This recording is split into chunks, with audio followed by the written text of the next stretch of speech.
प्यारे दोस्तों, आपसे रिक्वेस्ट है कि वीडियो शुरू होने से पहले चैनल को सब्सक्राइब कर लें और वीडियो अच्छा लगे तो लाइक शेयर और कमेंट करें और बेल आइकन दबाना ना भूलें। पिछले वाले भाग में आपने देखा कैसा कामचोर कालू कौवा घर में पड़ा रहता है।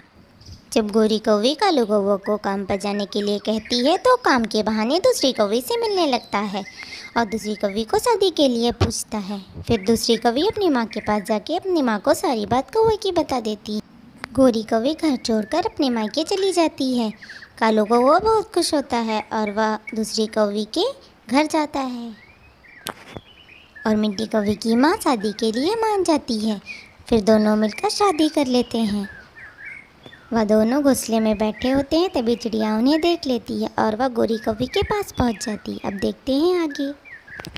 चिड़िया, तुम यहाँ कैसे आए और तुम्हें कैसे पता चला कि मैं यहाँ आई हूँ? गोरी बहन, बहुत ज़रूरी बात है, इसीलिए मुझे यहाँ आना पड़ा। ऐसी कौन सी बात करनी है तुमको जो तुम्हें यहाँ तक आना पड़ा? गोरी, आपको पता नहीं है, आप यहाँ बैठी हैं, वहाँ कालू ने दूसरी शादी कर ली है। मैं उधर से निकल रही थी, तभी मैंने देखा कि वो शादी के जोड़े में दोनों बैठे हुए हैं। चिड़िया, ये तुम क्या कह रही हो? तुम्हें पता भी है तुम क्या कह रही हो? कालू ने दूसरी शादी कर ली? हाँ गोरी बहन, मैं सच बोल रही हूँ। आपको अगर मुझ पर यकीन नहीं है तो आप चलकर खुद देख लें। गोरी, मैंने तुझे पहले ही मना किया था कि उस कौवे से शादी मत कर, लेकिन तूने मेरी एक नहीं सुनी। तू चल, मैं भी चलती हूँ तेरे साथ में, अभी उस कौवे को बताती हूँ चलकर। नहीं माँ, आप यहीं रुकें, मुझे पता है कि क्या करना है। उस कालू के बच्चे को तो मैं ही देख लूँगी। इतना कहकर गोरी कौवी और चिड़िया वहाँ से निकलती हैं। गोरी कौवी एक लाठी लेकर के निकलती है। कालू जी, क्या वो चिड़िया सच कह रही थी? आपकी कोई पत्नी भी है? आपने मुझसे झूठ बोला। आपने तो बोला था कि आपकी शादी नहीं हुई है। आपने मुझसे झूठ क्यों बोला? झूठ बोलकर मुझसे शादी की है। नहीं नहीं मिंटी, तुम ये कैसी बातें कर रही हो? ऐसा बिल्कुल भी नहीं है। हाँ, मैंने तुमसे झूठ बोला। अगर मैं तुम्हें बता देता कि मेरी शादी हो चुकी है तो तुम मुझसे शादी कभी नहीं करती।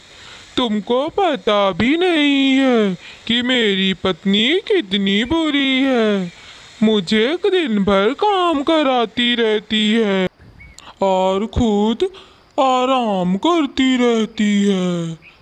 मैं तो उससे शादी ही नहीं करना चाहता था, लेकिन उसने ज़बरदस्ती मुझसे शादी की। उसकी माँ के पास बहुत बड़ी बंदूक है। उसने बंदूक दिखाकर मुझसे ज़बरदस्ती शादी करवाई है। अब तुम ही बताओ, मैं क्या करता? कालू कौवा मिंटी कौवी को ये सारी झूठी कहानियाँ बताकर रोना शुरू कर देता है। कालू जी, मुझे माफ़ कर दें, मुझे नहीं पता था कि आपकी पत्नी इतनी बुरी है। आप रोना बंद कर दें, मैं आपको कुछ नहीं कहूँगी। फिर कालू कौवा देखता है कि गोरी कौवी तो डंडा लेकर के आ रही है। गोरी कौवी तो गुस्से में बहुत तेज उड़े जा रही थी और चिड़िया भी। फिर दोनों अपने अपने घर को चले जाते हैं। फिर वो मिंटी कौवी से कहता है, मिंटी, अभी तुम यहाँ से चली जाओ। अगर मेरी पहली पत्नी गोरी कौवी आ गई तो हम दोनों को नहीं छोड़ेगी। अगर उसकी माँ बंदूक लेकर के आ गई तो कहीं वो तुम्हें गोली ना मार दे। मुझे डर लगता है, मैं तुम्हें खोना नहीं चाहता हूँ। इसलिए तुम जाकर उस बड़े पेड़ पर बैठ जाओ, मैं तुमसे वहीं आके मिलता हूँ। नहीं नहीं कालू जी, मैं आपको छोड़कर कहीं नहीं जाऊंगी। अगर उसकी माँ ने आपको गोली मार दी तो? नहीं नहीं मिंटी, मैं कुछ बहाना बना दूंगा, तुम यहाँ से अभी चली जाओ। फिर मिंटी कौवी वहाँ से चली जाती है।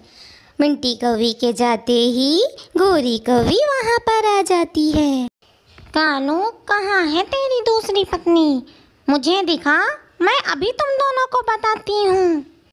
उसे तूने कहाँ छिपा दिया है? बाहर निकाल, वरना मैं ढूंढूंगी तो तेरे लिए अच्छा नहीं होगा। गोरी कौवी को इतना गुस्से में देखकर कालू कौवा डर जाता है।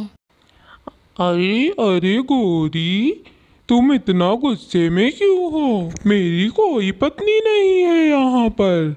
मैं तो ये सब नाटक कर रहा था, तुम्हें जरूर उस चिड़िया ने बताया होगा। मैं तो तुम्हें वापस लाने के लिए ये सब नाटक कर रहा था।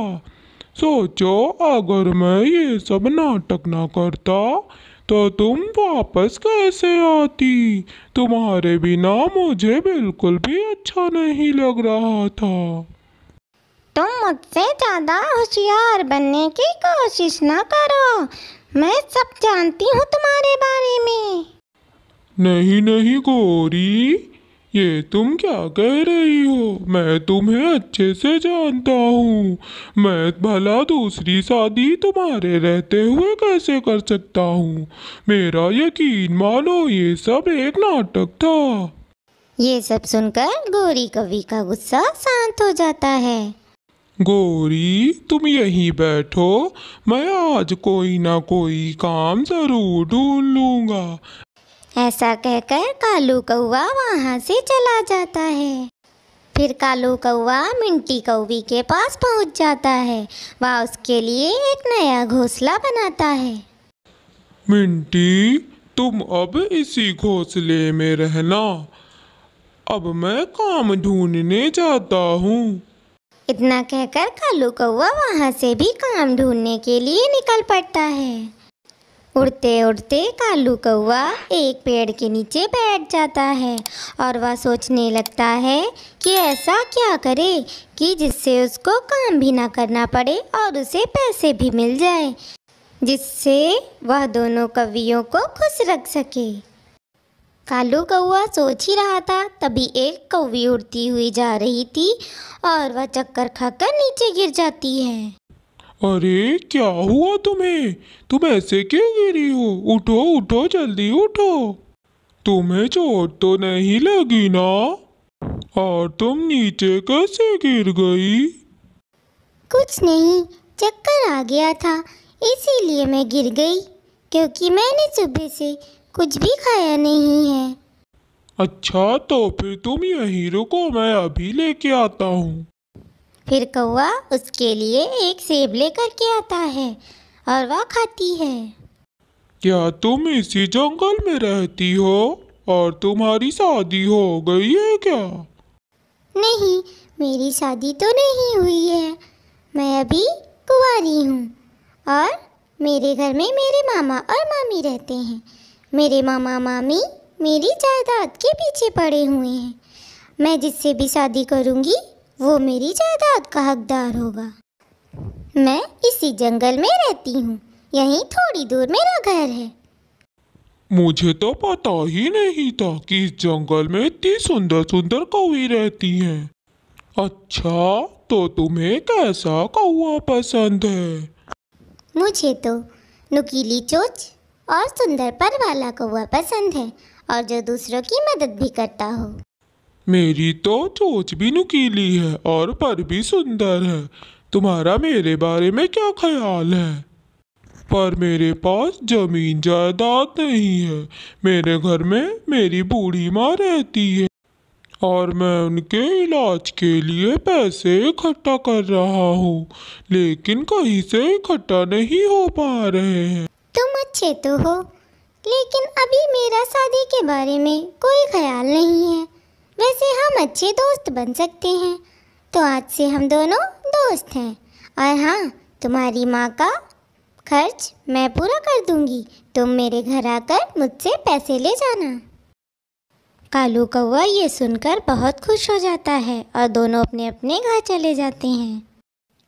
गोरी कौवी घोंसले में बैठी होती है।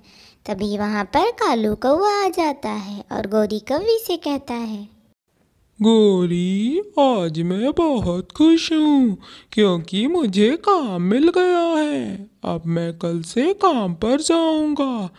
अब तुम्हें चिंता करने की कोई ज़रूरत नहीं है, मैंने काम ढूंढ लिया है।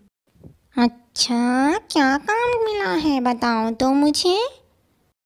वो मैं तुम्हें बाद में बताऊंगा। तुम बस पैसे रखने की तैयारी करो। तुम यही बैठो, मुझे कुछ काम याद आ गया है, मैं अभी वो करके आता हूँ। फिर कालू कौवा वहाँ से चला जाता है और वह मिंटी कौवी के पास पहुँच जाता है। मिंटी, आज मैं बहुत खुश हूँ, मुझे काम मिल गया है। अब मैं तुम्हें रोज पैसे लाके दूंगा। तुम्हें किसी चीज की कोई कमी नहीं होगी। अच्छा, क्या सच में? सच में आपको काम मिल गया है? ये तो बहुत खुशी की बात है। फिर अगला दिन हो जाता है और कालू कौवा सुंदरी कौवी के पास पहुंच जाता है। सुंदरी, तुम्हारे मामी मामा कहाँ हैं? मेरे मामी मामा तो बाहर गए हुए हैं। अगर यहाँ होते तो शायद हम दोनों यहाँ बात ना कर पाते।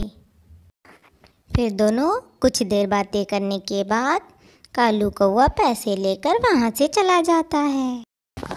फिर कालू कौवा पैसे लेकर मिंटी कौवी के पास पहुँच जाता है। मिंटी कौवी को पैसे देने के बाद कालू कौवा शाम को गोरी कौवी के पास पहुँच जाता है। गोरी, ये लो पैसे, आज मैंने इतने पैसे कमाए हैं। गोरी कौवी पैसों के देखकर बहुत खुश हो जाती है। अरे पति जी, आप कितने अच्छे हैं, कितनी मेहनत करते हैं आप मेरे लिए। मैं सारी खुशियाँ पा सकूं, इसलिए आप दिन भर कितना काम करते हैं। मेरे अच्छे पति, बताइए क्या खाएंगे आप? कालू कौवे का तो रोज का ही यही काम बन गया था। अब तो उसे बिना काम के ही पैसे मिलते थे और वह तीनों कौवियों को खुश रखता था। फिर एक दिन जब वह सुंदरी कौवी के घर जाता है तो सुंदरी कौवी कालू कौवे से कहती है, कालू, तुम एक अच्छे कौवे हो और मैं खुशनसीब हूँ कि तुम्हारे जैसा दोस्त मुझे मिला। लेकिन तुम्हारी माँ बहुत बीमार है। मैं इतने दिनों से सोच रही थी, पर मैं वहाँ जा नहीं पाई। मैं तुम्हारी माँ से मिलना चाहती हूँ। मुझे अपने घर का पता बता दो, मैं वहीं मिलने आ जाऊँगी। कालू कौवा ये सुनकर सोच में पड़ जाता है, क्योंकि उसकी कोई बूढ़ी माँ तो थी ही नहीं। अब वो किसे दिखाएगा? ठीक है, मैं तुम्हें माँ से मिला दूंगा, लेकिन जब मैं कहूँगा तभी आना पड़ेगा। आज तो मैं तुम्हें नहीं मिला सकता, इसलिए तुम कल दोपहर में आना। मैं तुम्हें अपनी माँ से ज़रूर मिला दूंगा। फिर कालू कौवा सोचते हुए वहाँ से निकल जाता है। फिर कालू कौवा घर पहुँच जाता है और गोरी कौवी को पैसे दे देता है। गोरी, आज मुझे तुम्हारे मायके वाले जंगल से पक्षी मिला था। वो बोल रहा था कि तुम्हारी माँ की तबीयत ठीक नहीं है। मैंने सोचा मैं तुम्हें बता दूं, तुम्हें देखने जाना चाहिए। कालू, तुम ये क्या कह रहे हो? मैं अभी कुछ दिन पहले ही तो आई थी, तब तो माँ एकदम ठीक थी। पता नहीं, मुझे पक्षी ने बताया तो मैंने तुम्हें बता दिया। आगे तुम्हारी मर्जी। फिर दोनों सोने चले जाते हैं। फिर सुबह हो जाती है और गौरी कौवी अपने मायके चली जाती है।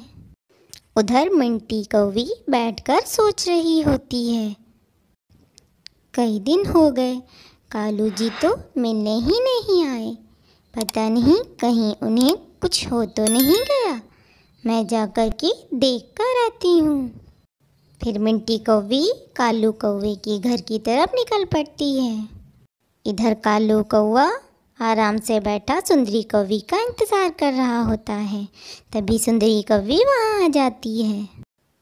अरे कालू, तुम तो अकेले बैठे हो, तुम्हारी माँ कहाँ है? मेरी माँ शायद पानी पीने गई है।